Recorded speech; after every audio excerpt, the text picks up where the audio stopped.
Welcome to the fastest 30 minutes in all of sports. Is your boy G Bush right here with the Ultimate Browns. We got a special one coming up for you today. We got to debunk some theories. I know cats is crashing out, and I know people may not believe in Shedeur Sanders, but you're killing your credibility right now. He's the worst quarterback in the century? Worse than Jamarcus Russell? Oh, you thought you was going to get that off. No.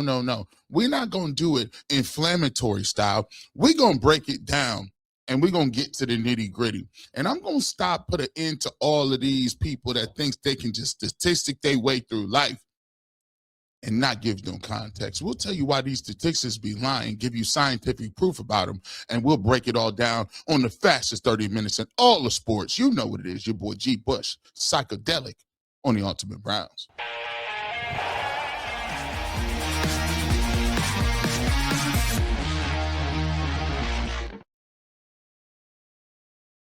Welcome on into the Ultimate Browns. We got a great show planned for you today. We're going to get into why Andrew Berry and how Andrew Berry won the Cold War. I've been telling you all along. The report came out by Ian Rappaport that Andrew Berry's going to have his fingerprints all over this offseason. It looks like he's going to be in, but a new coaching staff is coming. We'll break down how that happened. Also, stats without context is meaningless. I thought you guys learned that. Well, I learned that in business school. The data sometimes the math don't be mathing out. We'll explain how data can be misleading sometimes, and if you don't use context and you don't make sure that you have all of your ducks lined up, it can actually mislead you into a lot of different things. We'll explain that as well. But first, Shedeur Sanders, like you lost the Cold War, it's over.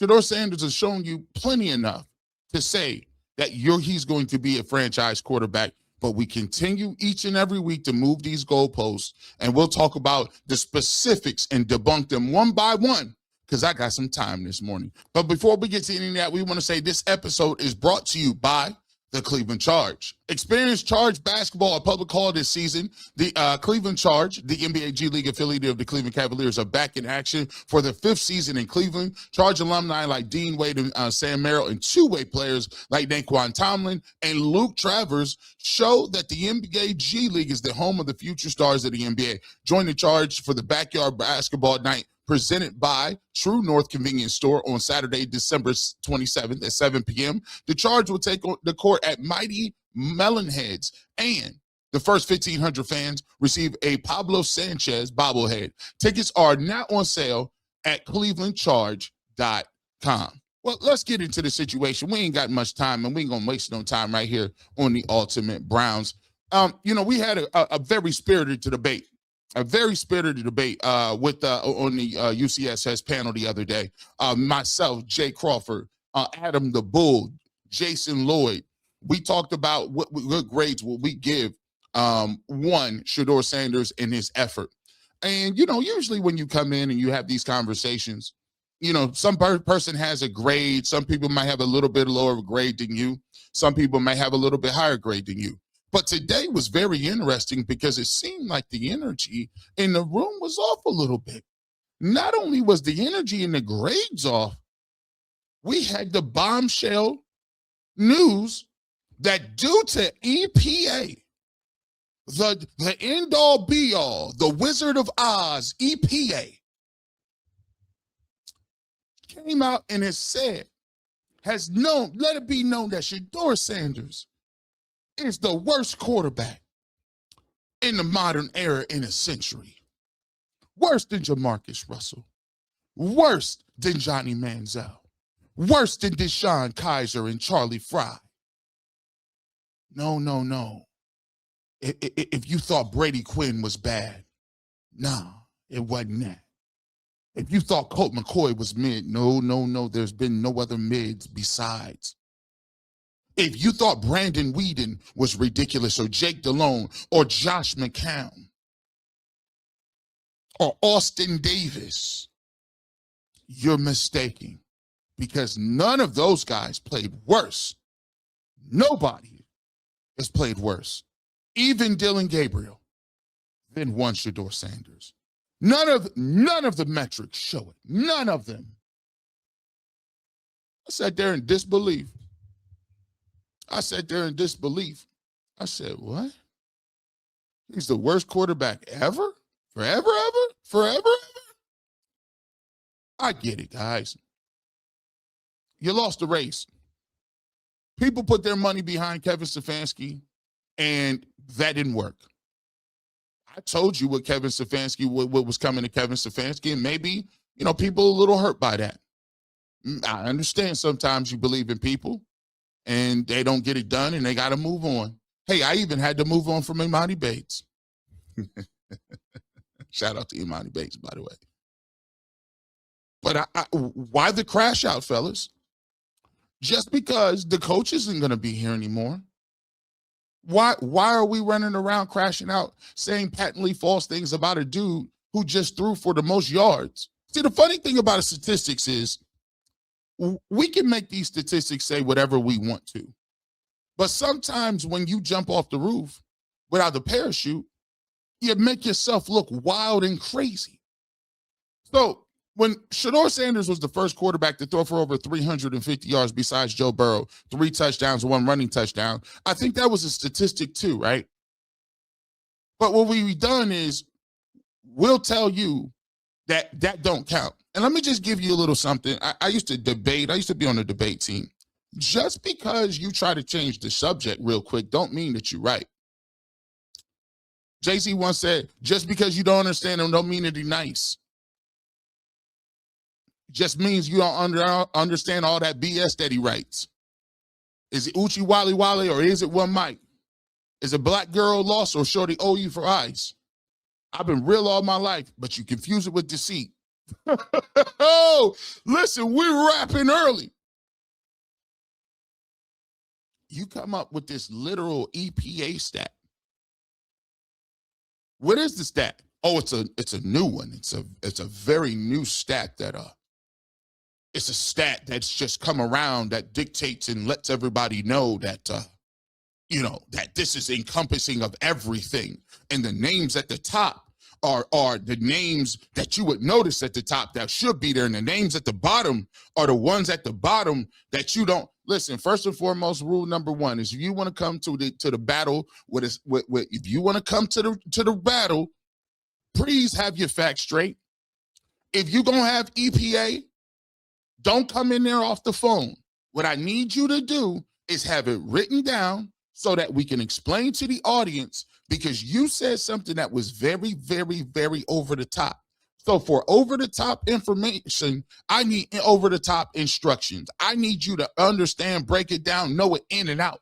I need you to know the ends of the EPA. Who created the EPA? Let me know the names at the top of the EPA. Are there outliers in the EPA? Tell me tell me which is in the tape, what you see in the EPA and how mine matches up. But you don't got none of that. The names at the top are the ones you want. The names at the bottom. This is, once again, narrative-based. I need supporting details. I need some facts. We then go on and we talk about how he's the worst quarterback ever. But when you say, okay, based on what? Oh, the EPA says it. Okay, well, if we're talking about quarterbacks to quarterbacks, let's compare him to quarterbacks in his own draft class. Jackson Dart, Tyler Shook. Can we talk about Cam Ward? I bring up those quarterbacks, and they're like, we're not talking about those guys. Why are you bringing them up? In what world can you just simply, it's called a data set. So when you're comparing something to something else, you have to have some data and other pieces of information to compare it to. You can't take one thing in a vacuum, anything anybody know about science. If you getting a scientific method together, you have to figure out if you got anything that's replicatable. You have to be able to replicate what you're talking about. So when I'm talking about Jackson Dart, I'm comparing apples to apples. I'm comparing data sets. That don't count. But we're not talking about him right now. That's the point we keep trying to tell y'all. Every single it is the clear definition of moving the goalpost. You use one set of information to make your argument. Then the information that you don't want to hear, you simply disregard, take it out, or say, I don't want to talk about that.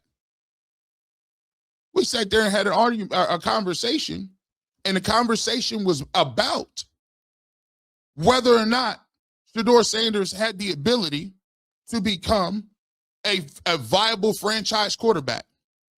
And my question is, and all of the time and all of you tell me you're much more impressed with Dante Moore's tape in his 1 year or what Shedeur Sanders has done in 5 games in the NFL. Mind you, this is the same Oregon playbook, that birthed Dillon Gabriel. And by the way, Dante Moore couldn't beat Dillon Gabriel out last year when he was on the same squad at Oregon. We saw Dillon play. So you use all these stats and metrics. And by the way, here's the great thing too. I always ask your people this. Make them be specific. I'm tired of having conversations and arguments with people about if the Browns stink, if the Browns understand, if the Browns think that you got a franchise quarterback. I talked to 6 people. If they, the people I'm talking to believe that if there is a franchise quarterback, first and foremost, I don't believe in Casper the Friendly Ghost. You know what I believe in? I believe in the work I put in. I ain't got to get on no phone and ask nobody. I get on that film and talk to myself. I get on that film with foreign players and we break that film down. So no disrespect to I don't know who the 5 or 6 people you talk to, but the 5 or 6 people, I don't worry about none of them. I don't pay attention to Kuiper, McShay, Brugler. I'm going to put the work in myself. Now, here's the funny thing. Why can't y'all come up with 3 or 4 things, concrete things, that you like about Mendoza, that you like about Dante Moore, that you like about what their game is, that you liked in the game that they played against each other, that you liked in the game that you saw him did X, Y, and Z, or it was in cold weather, or I like the throw he made against C. Be specific. It's too many times everybody got these crazy over-the-top opinions, but when I want you to be specific, I want you to show your work. I want to see the long math. It's not about what you said. It's about what somebody told you, or the people in the building are saying, or the guy down the street that worked at the 7-Eleven, or I ran into somebody. We ain't on that time no more, bro. You tell me what you like about Mendoza, because I've always been clear. You got to put your own work in around here, homie. If you feel like Mendoza is good, take the time, go watch the tape, compare what he did with Shedeur Sanders, and then guess what we can do? Have a conversation. But we can't have conversations because we picked little numbers at the middle of the sky and then say, this number says all we need to know. Based on what? That ain't the way life work. We've been to it ain't the way it worked. Like as if his team around him don't matter. As if, listen, the way that people have, that they want people to be like the unexpected. You know what? It's tough because any regular sane person understands that as a quarterback on a bad team with a bad offensive line, with a coach that's getting fired, with no talent receiver, that quarterback is not going to be able to elevate people. Do you want him? Hey, the special teams have been bad all year, giving away points. What you want? Is he supposed to elevate them too? He's supposed to elevate. He was supposed to catch the snap that they fumbled. That cost them 3 points. Is he in charge of the timeout? None of these things are, and you understand that. You get it, but you disregard it. The same level of grace that y'all consistently give Mason Graham for not making plays as a top 5 pick, you turn around in the 5th round pick, you tell him he better be Tom Brady in 5 days. Y'all don't notice the difference? When Dillon Gabriel threw interceptions, people was writing, oh, it's just rookie mistakes. When people was talking about Dillon Gabriel, why is Shedeur Sanders not sitting next to Dillon Gabriel? Why is Shedeur Sanders, why does he not answer the questions? If you put Shedeur Sanders' dad on camera, they're going to crash out. Guys, you've been trying to do this stuff all year long. It's one after another. It's been the backward hat story. It's been the speeding ticket story. It's been he don't know how to get out of the huddle. He can't call the plays. If he gets in, it's going to be 6 times worse. And when you bring these things up, please, please, please stop telling me that I didn't say that specifically. We're not talking about you specifically. We're talking about what the consensus general out there in the public sphere is. These stories were main stories in the public sphere. We are talking about those stories. We're not talking about you specifically. If I was in a court of law and I was arguing about how you go about gathering evidence, and the witness kept saying, well, I didn't do any of that. They're like, we know, sir, we're asking you based on data and based on history and historical data about how we go gather evidence. We're not talking about you specifically. We're talking about the general practices to see if that meets the same criteria in your specific circumstance, sir. But y'all know that, or maybe you don't know that. The reality is, and the bottom line is, Shedeur Sanders each and every week has showed improvement. Shedeur Sanders each and every week has shown you something different to his game. Shedeur Sanders has thrown the #1 overall pick in the game. Shedeur Sanders has thrown for 360 yards in a game. He's in record books because of that. He was the first quarterback to win his first start. It's since 1995. And when we take all of those considerations, you minimize and you go on and you find something else that says he's the worst. But the problem is, everybody sees it. The eye test don't lie. Nobody cares if I'm seeing a dude throw 40-yard bombs and guys like Isaiah Bond that were missing in action didn't look like they showed anything, and they now all of a sudden is sparking. You think I'm going to take your made-up stat about something, and you can't even explain it that well. You can't give me no examples. And then you turn around and then you contradict yourself halfway through the conversation and say, well, Quinshon Judkins is 43rd at 49 on EPA. But since you don't want to say Quinshon Judkins is a bad running back, you just gloss over that?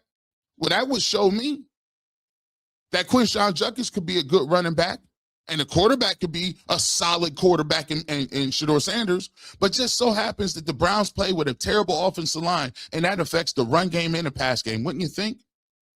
Oh, and by the way, I'm saying names. I'm just saying the guy you said is on 3.5 wheels. He's top 10 in EPA. Guy you said so make it make sense. Eli Manning, take a look at his EPA. One of those guys at the bottom of the list that won Super Bowls, 2 of them. Turns out that it kind of counts that you should have more in 5 games to figure out whether or not you're good or not. And the goalposts continue to move. I keep having to people telling, I got 3 guys that told me it's a consensus. I don't even know what field they work in. Do they, I got 3 guys that said, 3.5 dudes told me, guys, I trust that it's a matter of time that they're going to draft another quarterback, and it's a big consensus. They're gonna get one of those guys. It's a consensus that's what's going to happen at quarterback. If you want to have a conversation about quarterbacks, let's talk about it. Let's talk about it intellectually, honestly, because I just saw Shedeur Sanders throw for more yards than Josh Allen, 12 and 19. But that's Josh Allen, though. Okay, what about Jackson Dart? He threw for 30-something yards. Oh, what does that have to do with anything? You love Kenny Pickett. We wrote articles all summer about why the Browns are Kenny Pickett giving the best chance. Didn't you just see him play? The problem is y'all got to stop listening to people, man. Everybody, the building, there are people in that building. You mean the same ones that's getting fired at the end of the year? You mean the same people that was saying that Kenny Pickett was it and Dylan Gabriel was it? The same people that was talking about Joe Flacco? The same people that was believing in Kevin Stefanski's playbook until it got 2 coordinators fired and that wasn't getting it done? Those same people? The same people that said he couldn't read no defenses? Yeah, they haven't been right the entire season. As a matter of fact, what were they right about to begin with? Nothing. And when we get back and talk about it later, I told you Andrew Berry was going to be the last man standing. Andrew, watch out. The coalition coming. I told you, if you the last man standing, them same expectations that Shedeur Sanders got, that he better be the next coming of Joe Montana in 5 games, but everybody else get 3 years. If this ain't the definition of moving the goalposts, I talk to people and you know what? It's really not about whether or not Shedeur can be a good starting quarterback. It really boiled down to if he got to be a top 10 quarterback. Because Baker, you know what I'm saying? Because Baker, he was like, he wasn't the top 10, so that's why they made that move. Stop. So now he couldn't read defenses. He runs backwards. He can't play in structure. He doesn't know how to change the line of scrimmage. He don't know the calls. All he does is throw deep balls. He's a one-trick pony. Okay, he throws for a lot of yards. We'll give him that. It looks like he's being a viable quarterback. Matter of fact, against the Bills, he got rid of the ball quicker than I've ever seen him. And now, even a good starting quarterback ain't good enough in 5 games. You want him to be a top 10 quarterback, and you want to know it now, between now and the end of the season. If that ain't boop, boop. Sorry, guys. That's the Penske and U-Haul truck moving 6 more feet down the pavement. We should be good. The Cleveland media should be really in shape by now because we've been taking down goalposts since August. When you going to get to your final destination? Just put the goalposts down, fellas, because you're the only ones moving them now. The people that had you moving them won't be here. When we get back, we'll talk about stats. Everybody got some stats. Let's talk about it scientifically. Here's why stats lie. And here's why people use stats incorrectly, but they be thinking that they be cooking, but they don't. It's the ultimate Browns. The NBA is back, and there's no better place to get into the action than FanDuel, the official sports betting partner of the NBA. Even if you missed the start of the game or want to ride the hot hand, FanDuel has live bets on everything from who will score next to fourth quarter comebacks. Plus, you can even combine your live bets into a same-game parlay for a shot at a bigger payout. It keeps every game exciting, especially when your team's making a late push. Right now, FanDuel is giving new customers $300 in bonus bets when the first $5 bet wins. So head on over to FanDuel.com/UCSS to sign up and play your game with FanDuel, the official sports betting partner of the NBA. Welcome back to the fastest 30 minutes in sports. Your boy G. Bush. People, you be using stats all the time. I got a nice little video I want to show you guys, and it shows you the way stats can be used incorrectly. And one of the things that we're doing is this with the rise of analytics and the fact that everybody feels like this is the new wave where you could just blind yourself and don't watch the games and just get a printout and a sheet and you tell me whether somebody good or not is cracking me up. They crashing out so bad, they've even discounted the pieces and parts around you. They've even discounted the regular simple things you can account for. Well, it says 60% of the people that go outside get rained on. Okay, did you take into account that 40% of them had umbrellas? No. Kind of counts, don't it? When you talk about going outside, rain, what do you classify it as rain? Water, snow is rain. What is it? Is it precipitation? Does the duration count? Does climate play into a factor? No, it's just I was just doing a stat that made me look good. So don't bring all the rest of that stuff. But this, I'm going to give you just a quick little video here that it displays just how difficult, or sometimes people get into trouble because they don't take context into what we're talking about. Greetings. Today we're going to be discussing Simpson's paradox. Before we begin, let's start with a definition of Simpson's paradox. Also called the Ewell-Simpson effect in statistics, an effect that occurs when the marginal association between two categorical variables is qualitatively different from the partial association between the same two variables after controlling for one or more other variables. So what does all that mean? Let's consider the case of graduate admissions at a university. This university has 200 male applicants and admits 104 of them. They also have 200 female applicants and admit 80 of them. Wait, so 52% of the male students get in, but only 40% of the women are admitted? Is this a case of gender discrimination? Not quite. First, let's look at the graduate programs. There are 4: education, nursing, engineering, and physics. Note how the women apply disproportionately higher to the first two, and men apply disproportionately higher to the second two. Now let's look at admissions data. 20% of the men who apply to nursing and education get in, whereas 30% of the women are accepted to these same programs. For engineering and physics, men get accepted at a rate of 60%, whereas women get admitted at a rate of 80%. And thus we see that women get accepted at a higher rate than men for every one of these programs. It just seems like the opposite is true simply because women apply disproportionately to programs with lower overall acceptance rates. By controlling for each individual program, we can see that women are in fact faring better than their male counterparts in graduate admissions at this university. And that's an example of Simpson's paradox. As you can see, when you look at statistics and data from a very shallow perspective, you get a different picture or a different story based on the level of depth that you dig into those numbers. When you talk about these things, sometimes you go into it looking for a reason to believe something. You find those reasons and you find what you're looking for and use that data to prove your point. But sometimes if you don't use context and you don't dig deep enough, you end up not figuring out or understanding the entire picture and understanding and getting a better assessment of what it is you're looking for.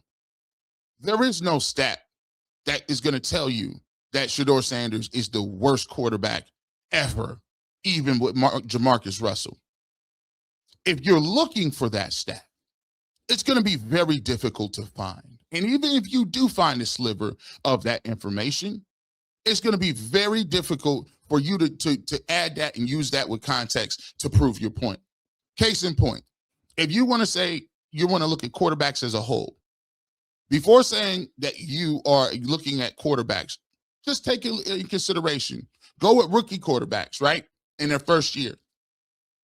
Also, if you want to be very in-depth, talk about which one of those rookies were getting reps.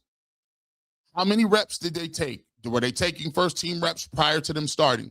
How many games during their first year did they start? At what point in junction in the season did they start? That plays a role in it because maybe starters are out, maybe weather is inclement, maybe other quarterbacks like Jackson Dart have been playing much longer than Shedeur Sanders. If you've been getting reps and playing since day one in your rookie year, you're further along than somebody who came in with no reps and halfway through the year or in the third part of the year. Would we not agree? Also, if you want to take context in how a player is doing, let's take a look and use more data around the surrounding cast. It shows a better correlation. It shows a better idea of how other pieces of parts play a role. Take a look at the rookies and take a look at their average receiver grades. Take a look at the quarterback and then take a look at the average offensive line grades, run blocking grades. Then look at the correlation between the quarterbacks who are performing high on your EPA list versus the quarterbacks that are performing low. And then look at the correlation between the receivers as well as the offensive line.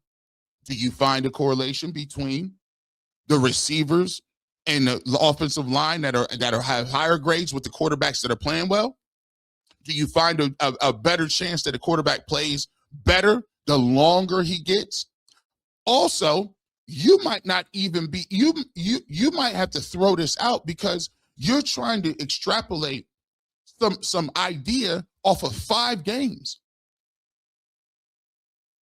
That ain't big enough of a sample size. In a clinical study, They run clinical studies for years. They say, what's the sample size? 5 games. Sir, we can't use that data. We can't use that data. He could be an outlier. We can't extrapolate nothing from that. Baker Mayfield, we talked about it. He said, well, they felt Baker Mayfield wasn't a top 10 quarterback, so they moved on. Jay, how many games did Baker play? 90? He played 90 games as a Cleveland Brown. We're trying to make a decision on a guy who's played 5 games and didn't receive reps. But then we're also ignoring the fact, if you want to say he has some low points, you're ignoring the high point in which he showed you in real statistical data, he's one of only quarterbacks to do X, Y, and Z. If you want to say who's thrown for 300, who's thrown for the most yards, he has. If you want to say who's thrown and rushed and done those, he has in history. So you can't take all the lows and eliminate the highs and in 5 games in a small sample size. Just don't work. Statistics can be misleading. Like fallacies that lack evidence to support their claim. Statistics are numbers or quantitative data that can be used to misrepresent a claim. Now, I'm not saying that somebody is doing it on purpose. Don't come yelling at me, G. Bush, I said this on purpose. I'm just giving you the scientific data. Don't get mad. A common assumption we make when we see evidence represented as numbers is that the numbers don't lie. People say that all the time. Numbers don't lie. Take the emotion out of it. While it is true that numbers themselves do not lie, the interpretation and presentation of numbers can be misleading or manipulated to create a false impression. This is from the University of Saskatchewan. I didn't create this. I didn't pull this up. We just showed you Simpson's paradox and how numbers can be misleading. Simply stated, Simpson's paradox is a phenomenon in statistics where a trend or relationship that appears in different groups of data disappears or reverses when the groups are combined. It is counterintuitive and sometimes misleading phenomena that can occur when the data is not properly analyzed or interpreted. The numbers don't lie. It's the way in the context that you use the numbers. Let's continue to go on with the exercise, boys and girls. How numbers are used in misleading ways. There's misleading statistics. When numerical data is used in a way that distorts or misrepresents the true meaning or significance of the numbers, they can be used intentionally or unintentionally to manipulate opinions, deceive people, or support a flawed argument. Here are a few common examples. Now, look what I said. They do a great job of covering themselves intentionally or unintentionally. We are not putting intent in this conversation. We're just giving terms. Cherry picking. This occurs when only the data points that support a particular viewpoint or conclusion are selected, ignoring or excluding contradictory data, focusing only on favorable data misrepresent the true picture or trend. Correlation versus causation. Drawing conclusions based solely on correlation, a statistical relationship between two variables without establishing a cause and effect relationship can be misleading. Just because two variables are associated does not mean that that one directly causes the other, right? We kind of talked about that. Bad receivers, bad quarterback. Does that equal bad play? You have to establish the causation, not just the correlation. Small sample sizes. We just talked about small sample sizes, 5 games. Making sweeping generalizations based on a small sample size can lead to misleading conclusions. A small sample may not be representative of the larger population and can result in a skewed or unreliable result. Bias surveys.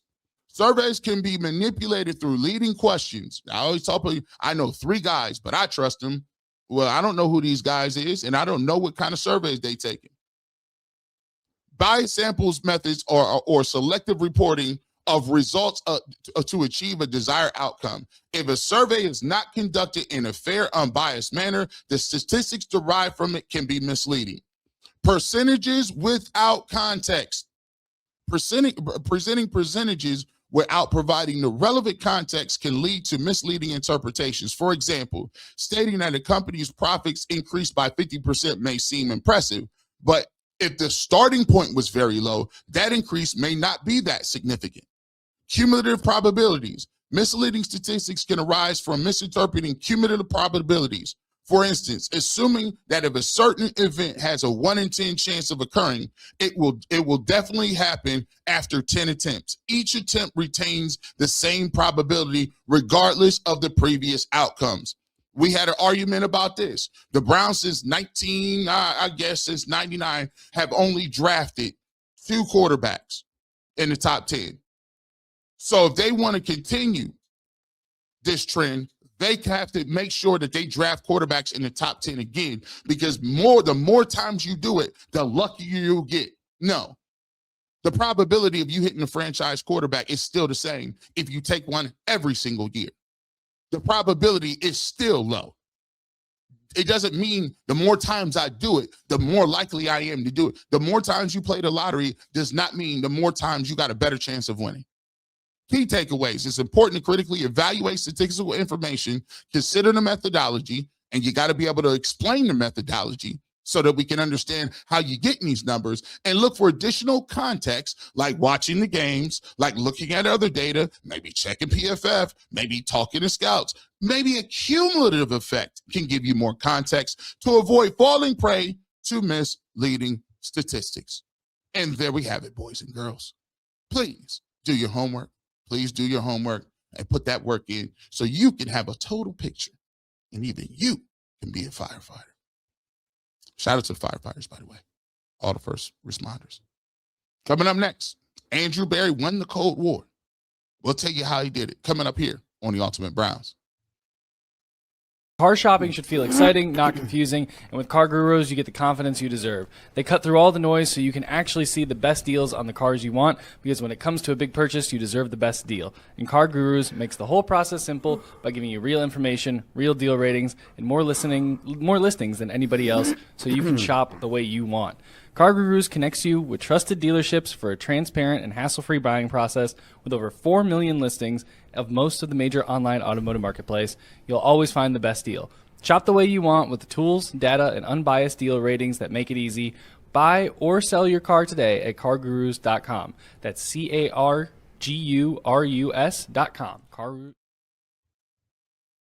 Welcome back to the fastest 30 minutes of sports. Your boy G. Bush back right here with the Ultimate Browns. One of the things that we take a look at that came out over the weekend, leaks seem to be flowing from Cleveland as they put the finishing touches on what is likely to be the second straight 3-14 season. Andrew Berry will be very involved in this situation. Where do Cleveland Browns go for here? Ian Rappaport's latest report leads us to believe that the Browns GM will be back in 2026, but a new coaching staff will likely be in place. Do you believe Andrew Berry has done a good enough job to identify and acquire talent over the last 6 seasons to be trusted with this roster moving forward? Now, this came out on Sunday prior to the game, and one of the things that I look at is I've always been saying, in my opinion, that Andrew Berry was going to be back from the tea leaves and some of the stuff I was hearing. You take a look about what the draft was, and all you got to do is just start looking around and understanding what was going down. Look at the way D. Podesta got jettisoned in the middle of the year. Schlesinger, Rookie of the Year. Fannin, rookie receiving record. Tight ends record. Judkins was on his way to 1,000 yards before the injury. You know, Mason Graham has had some solid plays throughout this season. You did get 2 first-round draft picks. Dylan Sampson showed a little something before he got hurt. When you saw those hits, and the biggest piece was Shedeur Sanders, a rookie who hadn't played, came in and threw for a rookie record of 360-some yards. I don't know what y'all thought. Y'all thought it was coincidence? Did you think it was a coincidence that all of a sudden you saw Coach Prime on the field in the last 2 games? Did you think it was a coincidence that this news came out prior to this game? A lot of this energy that people is mad about and crashing out with is because we told you about Kevin Stefanski. We understood, we let you know that Kevin Stefanski had been doing this stuff for years and was not going to be back. And then all of the pushback, Kevin's going to get a job tomorrow. Kevin, if Kevin got to go, If Kevin has to, all of them got to go. Says who? I think y'all getting it messed up a little bit. Whether we like it or not, the man Jimmy Haslam is a billionaire. He owns the team. I'm gonna need us to start living in reality. All of this talk about why is people on the sidelines and the owner is this and the owner is that, bro. Listen, man, this owner ain't paying no attention to nobody under no certain level. He a billionaire, and strong billionaires and people with money in this country who run this country do what they want. They got different rules. They got a different set of judicial system. They got a different tax bracket. They got a different set of everything. And the quicker that you acclimate yourself with the real world, the better you will rid yourself of a lot of heartache and pain. And you may be able to enjoy your time. But thinking that you are going to speak somebody out of a $1 billion business is crazy. He's going to do what he wants. All of this nonsense about why, nobody wants this job. Are you serious? You get into the coaching ranks to be what? A professional coach at the highest level. It's the pinnacle of your career. Nobody turns down a job or a challenge because they don't have the correct quarterback. They don't have the infrastructure. The owner is in the meetings. Bro, listen, this is the way life works. The CEO is always going to be looking around. I don't even care.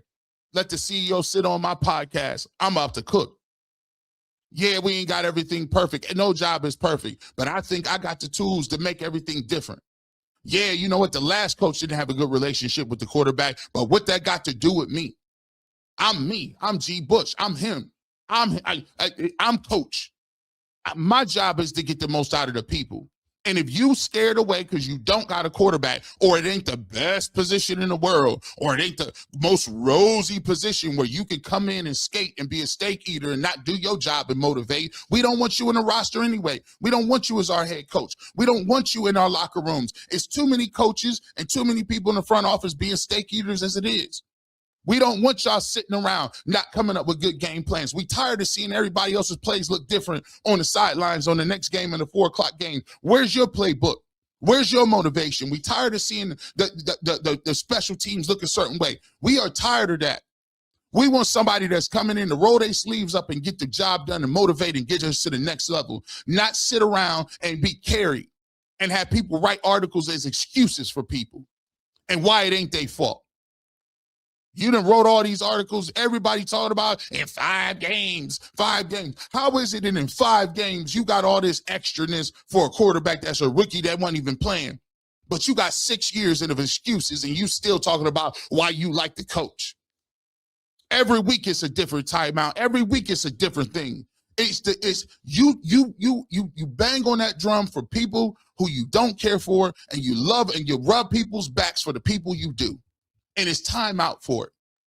Well, listen, I ain't got to convince you of nothing. I'll tell you, but G. Bush is done convincing. Shedeur Sanders looks like he's going to be the quarterback. Either you want to cover him or you don't. I'm sure we can find something else to do. But the days of me trying to convince you, well, just give him a chance. Let me give him an opportunity. It looks like Jimmy Haslam has chosen who he wants to play. It looks like Jimmy has chosen Andrew Berry. It looks like Andrew Berry drafted Shedeur Sanders. And it looks like Shedeur Sanders is going to be here. So we got about 4 months to get out of our feelings and possibly just report on what's going on.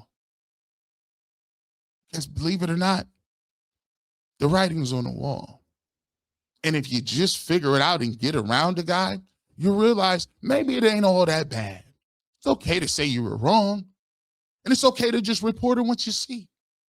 But all this extra about how he about to be the worst of all time, nobody's taking the job, well, good luck with that. We'll see how that works for you. But as for me, I ain't got no time to be running out here doing that. On to the off season. With that being said, you never know what G. Bush might show, radio, television, or internet. If you want a fresh cut on sports, you know I'll keep the Clippers with me. Have a great rest of your evening. And as always, you know what it is. Go Browns.